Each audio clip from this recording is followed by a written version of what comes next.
Hello दोस्तों, मैं हूं Sujata Deshmukh and welcome to my YouTube channel Asha academy. आज के इस वीडियो में हम देखेंगे एलिमेंट्स ऑफ कंपनी लॉ की सीरीज 3।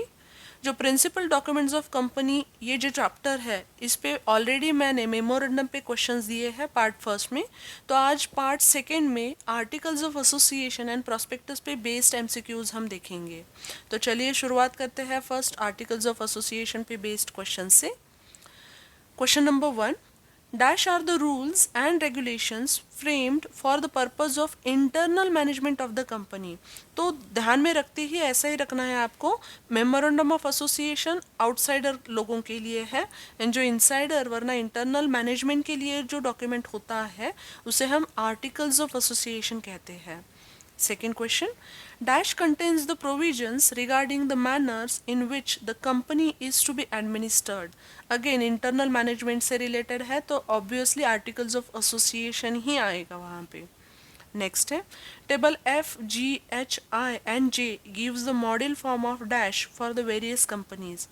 तो हमने पहले ही देखा है जो शेड्यूल फर्स्ट है कंपनी एक्ट 2013 का, उसमें ए से ई तक जो टेबल है वो मेमोरेंडम से रिलेटेड है एंड एफ से जे तक जो टेबल्स है वो आर्टिकल्स ऑफ एसोसिएशन से रिलेटेड है।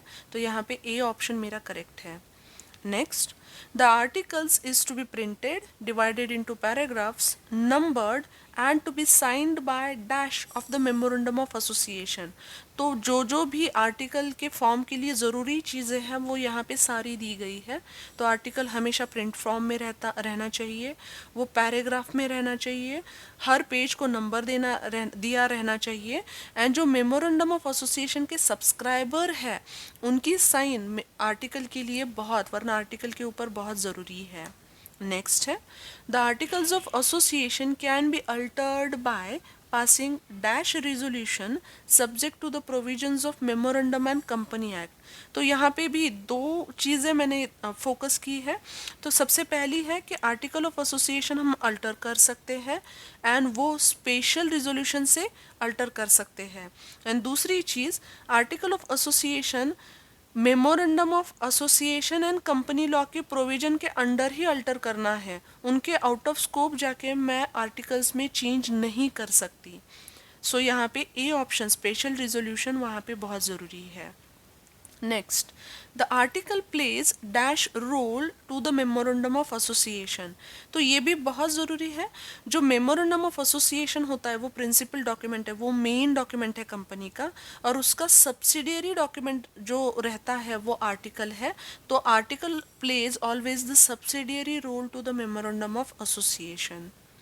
Next question, whether a person reads the company documents or not, he is presumed to have the knowledge to the content of all the documents.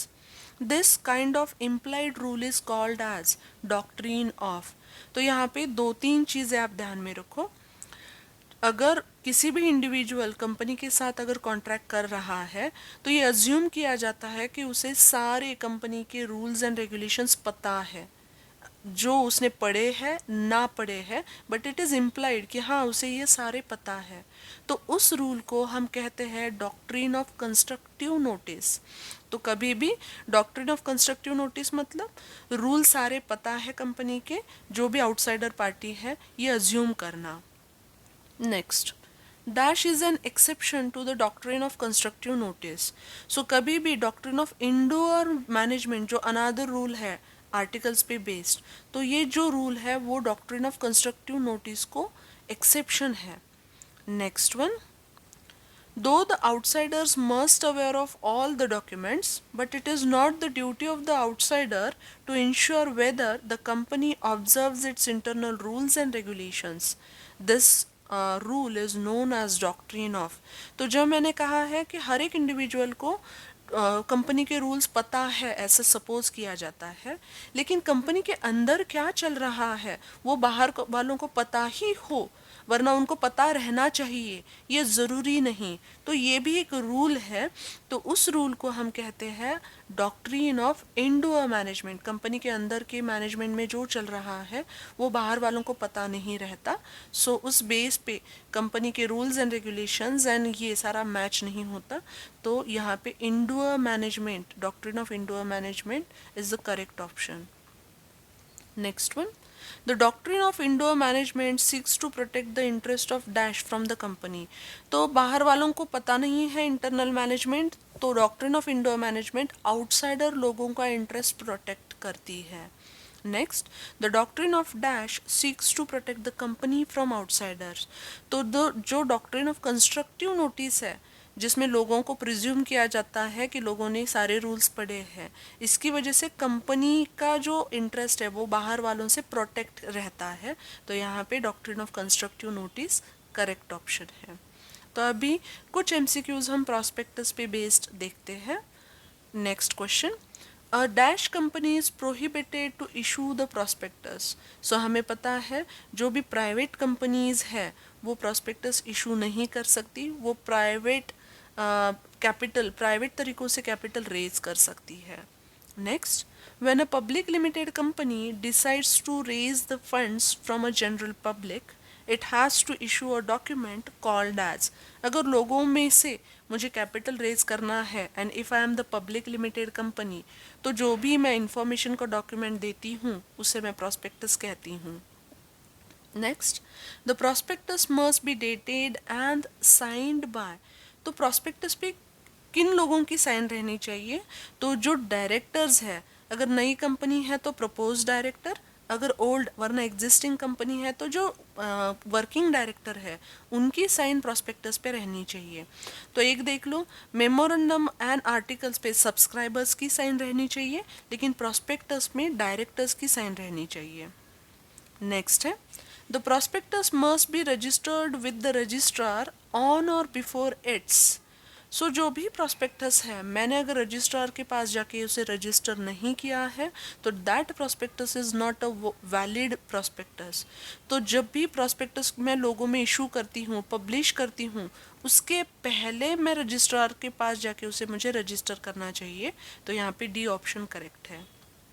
Next, dash prospectus means a prospectus which does not include complete particulars of the quantum or the price of the securities।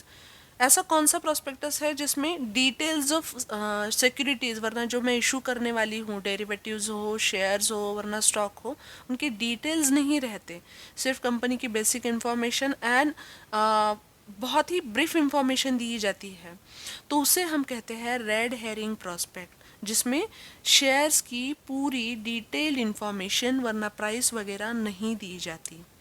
Next है, dash prospectus is the preliminary prospectus filed by the company with respect to the public offering. तो हर बार red herring prospectus जो होता है वो preliminary है, क्योंकि उसमें मैं डिटेल्स ऑफ शेयर वरना प्राइसेस ऑफ शेयर्स वरना उनकी डिटेल इंफॉर्मेशन मैं नहीं देती। तो red herring prospectus is one of the preliminary prospectus. Next one, any variation between the red herring prospectus and the prospectus are highlighted as। so red herring मतलब उसमें detail नहीं दी जाती, उसके बाद जो डिटेल्ड prospectus रहता है वो भी पब्लिश किया जा सकता है। तो रेड हेरिंग में और उस डिटेल्ड prospectus में जो फ़र्क है, जो वेरिएशन है, उसे वेरिएशंस इन प्रॉस्पेक्टस बोल के पब्लिश करना चाहिए कि हाँ पहले रेड हेरिंग में क्या दिया था और उसमें क्या चेंज अभी के प्रॉस्पेक्टस में है, तो उसे हम कहेंगे वेरिएशंस इन प्रॉस्पेक्टस। नेक्स्ट है, dash is the prospectus issued by any institution for one or more issues of the securities over a certain period of time without the issue of a further prospectus. इसका meaning समझ में ले लो कि एक साल तक मुझे बहुत बार, सपोज कोई इंफ्रास्ट्रक्चरल कंपनी और उनको बार बार फंड लगता है और वो लोगों से रेज कर रहे हैं, तो जितने बार फंड लगे उतनी बार प्रॉस्पेक्टस इशू करने की ज़रूरत नहीं, एक ही बार मैंने प्रॉस्पेक्टस इशू किया है और वही कुछ चेंजेस कर करके मैं लोगों में इशू करके पैसे रेज कर रही हूँ, तो उसे कहा जाएगा सेल्फ प्रॉस्पेक्ट। मतलब एक बार आपने प्रॉस्पेक्ट इशू किया तो अगले 1 साल तक, मतलब जनरल पीरियड उसका 1 साल रहता है, 1 साल तक आपको नया प्रॉस्पेक्टस इशू करने की ज़रूरत नहीं है, उसी बेसिस पे आप पैसे रेज कर सकते हो। Next, the changes occurred in the self prospect in succeeding issues is informed in dash prospect. अगर मैंने जो सेल्फ प्रॉस्पेक्ट दिया था सबसे स्टार्टिंग में, अभी 6 महीने हो रहे हैं और मैं पैसे रेज कर रही हूँ, अभी उसमें कुछ चेंज है, तो वो इंफॉर्मेशन प्रॉस्पेक्टस में दिखाया जाएगा।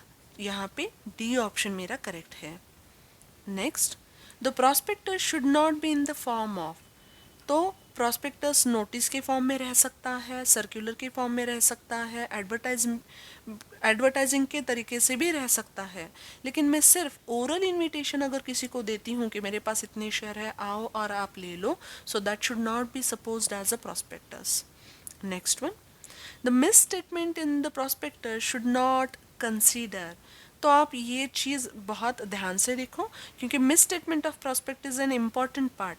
अगर प्रॉस्पेक्टस में मिस स्टेटमेंट है, मिस स्टेटमेंट का मतलब क्या होता है, कुछ रॉन्ग इन्फॉर्मेशन दी है, फॉल्स इन्फॉर्मेशन, कुछ पार्ट मैंने ओमिट करके दिया है, मतलब पार्शियली करेक्ट है, पार्शियली ओमिटेड है, वरना फुल ओमिटेड है, वरना अगर मैंने प्रॉस्पेक्टस ही इशू किया है किसी को चीट करने के लिए, तो इन सारे तरीकों को मैं कहूँगी miss statement in prospectus.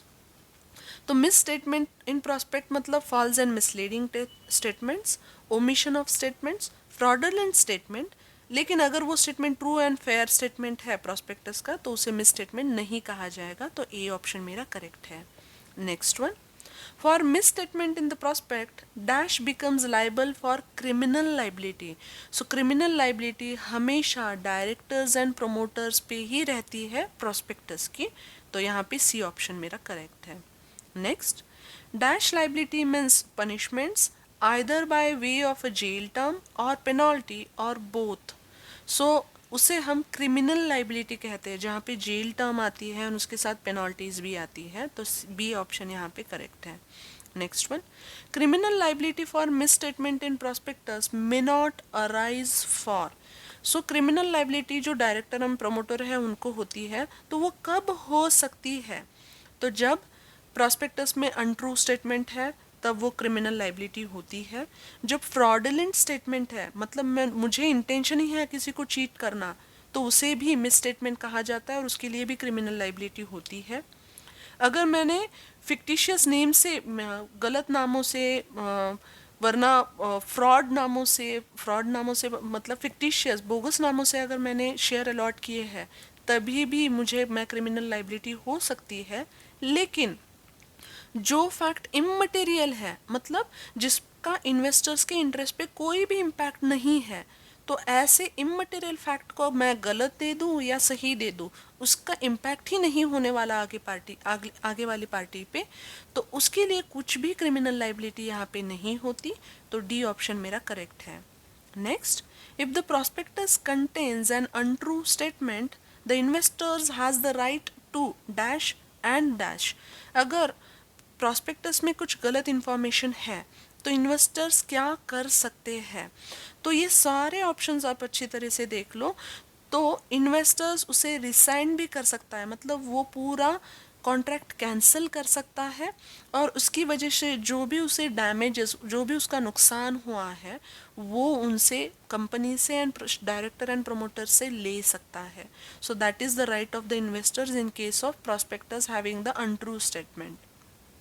Next one, investors loses its right to resign the contract if contract मैं रिसाइन कब नहीं कर सकती, मुझे पता है कि शेयर्स वरना प्रॉस्पेक्टस में गलत इन्फॉर्मेशन है, फिर भी मैं वो कॉन्ट्रैक्ट कैंसिल कब नहीं कर सकती, तो बहुत ज़्यादा टाइम हो गया हो, रीजनेबल टाइम हो गया हो।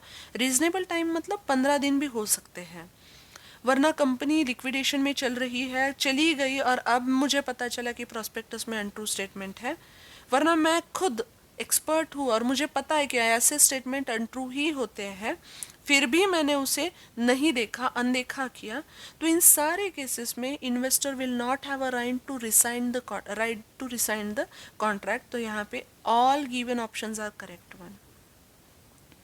सो बहुत ज़्यादा यहाँ पे है, लेकिन फोकस पॉइंट लेके मैंने यहाँ पे एमसीक्यूज बनाए हैं। अगर ये आपको अच्छा लगा तो आप उसे लाइक ज़रूर कीजिए, दोस्तों के साथ शेयर कीजिए, एंड अभी तक अगर आपने मेरे चैनल को सब्सक्राइब नहीं किया है तो आप इसे प्लीज़ सब्सक्राइब भी कर दीजिए।